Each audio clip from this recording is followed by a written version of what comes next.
this tour morning to Kirkyoman so we can hop on the bus and move on to the next stop.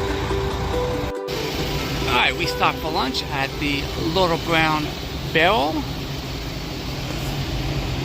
So this should be a nice little treat here. Alright, just got done with lunch at the Little Brown Barrel. Nice little place in there. This is in actually Minersville, Pennsylvania. So we're going to hop back on the bus and we're going to head to the Pioneer Coal Mining Museum. I have not been here before, so it should be fun. So let's join us at the Pioneer Coal Mining Museum on this day trip through Schuylkill County. Alright, well, we've reached our next stop on this tour. We are at the Pioneer Coal Mine Museum here in Asheville, Pennsylvania. This is an old coal mine that turned into a tour, so we're going to take a train in and then we're going to go out and walk a little bit. So this should be pretty cool. It's something I've always wanted to do as well, and finally got the opportunity. So let's go ahead and check out this coal mine, Pioneer Tunnel Coal Mine. I got some huge pieces of coal here, an old coal truck, and here is a good look at where we are up in Ashland. We came from Pottsville. So that's where we are. This should be pretty cool. Yeah, we were just here in Pottsville and then went to Minersville for lunch, and now we're up here in Ashland. So, all right, here's my tour over here.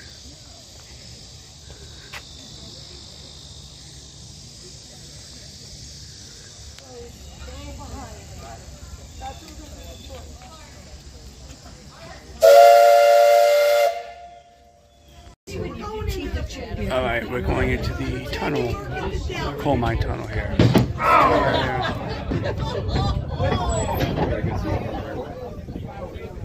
It's like the Phoenix. Yeah. What do you think?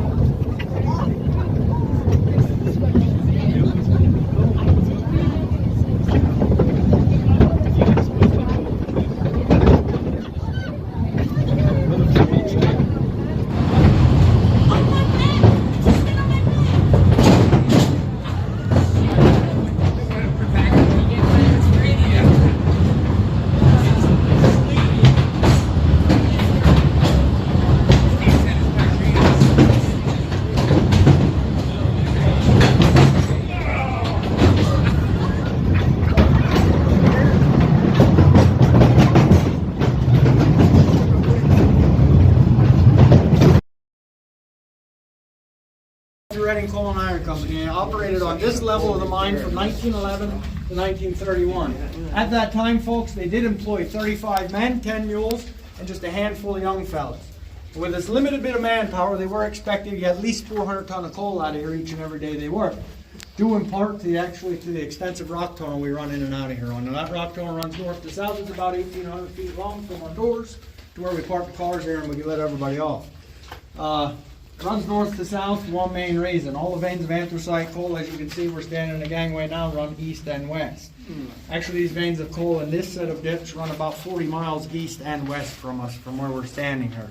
About 80 miles long. It goes down as a colliery. There were a couple of bootleg miners who came in here with a slope to the top of the tunnel and all this thing down, and they had to put on the other side until they hit that pinch on the other side. What's that rumbling noise? That's the cars coming back. Oh, we're not getting on yet.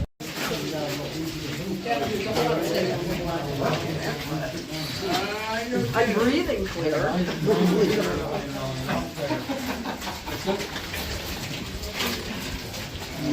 Actually, that's make us have working thing. This is an actual antique mine phone. The reason we stop and like to tell people about this thing because they were actually used here underground in our mines before anybody ever had them in their homes. Pretty funny, we're all walking around with computers in our pockets today, right? Yeah. Still the best form of communication in and out of an underground mine. By all means, you can take your fancy iPhones out, don't care how much you paid for it or didn't pay for it. I guarantee you your cell phone will never work underground in this mine. You'll never be able to call outside for help.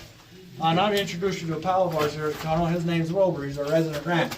Rats and bats, folks, are actually a little bit important when you're around in the mines. Oh, I need one of those.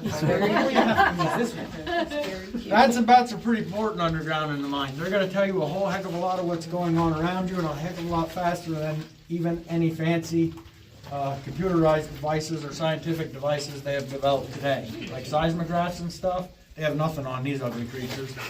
Rats and bats, they are very highly sensitive to any types of vibrations, number one. So if there's going to be a rock fall getting towards the body of water or something, you better believe the rats and bats are going to know all about it first. So I like to ask everybody, while we're in here today, folks, and you look pretty concerned here, man. While we're in here today, right, if we see any of these hideous creatures heading for that exit, we all know what to do, right? Yeah. Follow them. Run like hell. Run like hell, run the little bastards over and get the hell out. Follow the rats. These mules, they were very highly important and highly regarded underground back in the colliery days when they were used underground by most owners and operators. They did all the heavy pulling around of the cars. So most of them operators liked their mules better than they liked the men that worked for them, to be honest. These mules, they needed somebody who would take care of them. That's where this fella came in. He'd been anywhere from an 8 to a 15-year-old young man. He was what is known as a mule tender. His job, come in, take care of that mule, hook him up to his mine cart, save him as he's needed for a day's work in the mine. And at about 95% of these colliery operations, once a mule went underground, folks, it stayed underground its entire life. I know to some, it might sound terrible, but it's not. Alright folks, this here's what's known as our second opening. A second opening is a very vital and important part of any underground mine, especially coal mines. Two main reasons these things are very vital and important. As you can probably feel from where we stand here today, this is how we get our ventilation in here, the airflow, so we can all breathe in here. To ventilate this place, keep oxygen moving, right? Second most important reason probably to some of y'all, we had a total collapse in here behind us today, folks. I know I won't be staying in here all night with y'all or waiting for somebody to come get us, right? After everybody'd simmer down a little bit, we'd all get on this ladder single file, and it's a 400-foot climb to the top of the mountain up above. Oh, I promise you, you'd make it. I promise you. I got to go up there at least once a week and check this thing, make sure everything's all right up there. And I can actually tell you when I started here, right after. All right, folks, when we were back in the 7-foot vein, I did tell you we're touring what is known as the first level of this mine, right? Remember that? Anybody listening? Yes. All right. Actually, I know this sign right here says wishing well in this thing, but it's really something so much different. This here is actually an old colliery chute, so we looked up a couple chutes today, right? Now you're looking down one. This one actually goes straight underground for 300 feet till it meets what is known as the second level of this mine. Below that it drops an additional 300 feet straight underground till it meets what is known as the third level of this mine. That's actually where this little bit of water here runs down, and that's known as the water level today. Kind of why we have the grade over, in case anybody wants to try to dispose anything down there, you know, not take a spouse back with them or something, you know. No ideas. All right, well, that was a very informative tour. It is a cool 49 degrees in there, and normal temperature outside, it's like 95 out, so felt good. We are going to go on the train ride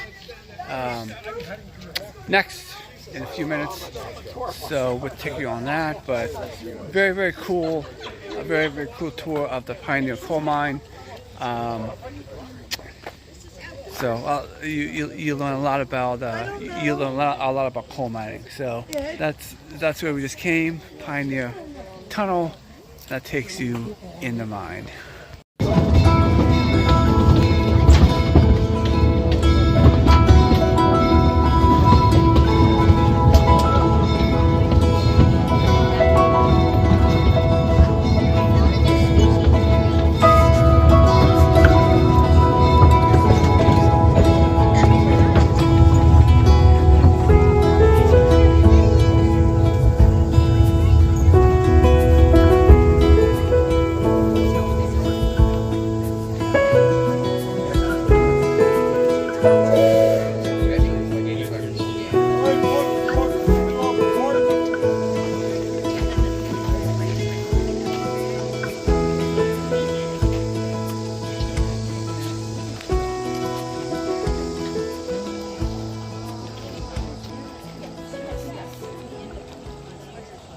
My name is Jack. I was the conductor on the way out. I'll also be your tour guide on this one.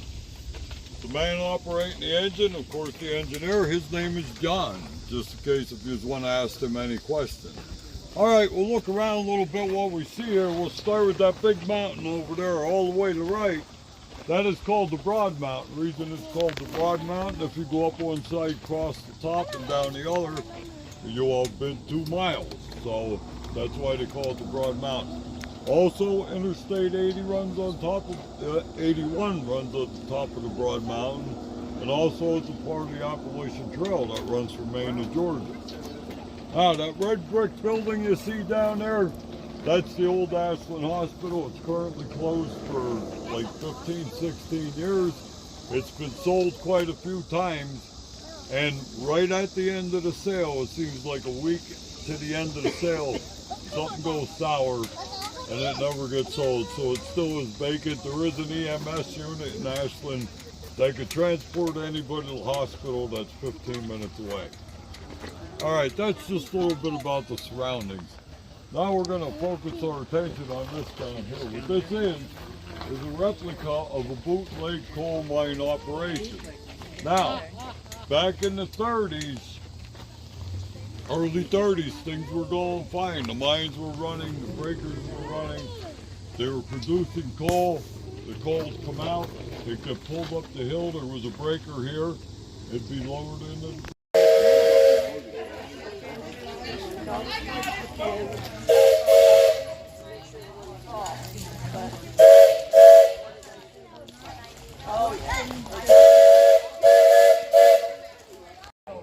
Alright, we got done off the train ride. You see that still in the horn. They talked a lot about Centralia, the town that's on fire and what's going on there. That is very fascinating. So they were all offered buyouts of the houses, plus an extra $15K. A lot of residents took them, and the ones that stayed for one reason, is because they own the mineral rights. Centralia is one of the few towns where if you own the house, you also own the mineral rights underneath it. So that's why they stayed. But what happened is when people pass away, unless you had that same address, you don't hear it. So you can't. Someone else can't move into that house and claim the mineral rights. So what happens is the government comes and demolishes all the houses, and so they just tear it down. So the people who stayed have gotten zero in terms of coal. So it's very fascinating. A lot of coal mining history here in Ashland at the Pioneer Tunnel. So we're gonna hang around here for a little bit, and then we'll be back to Pottsville for our third and final stop today.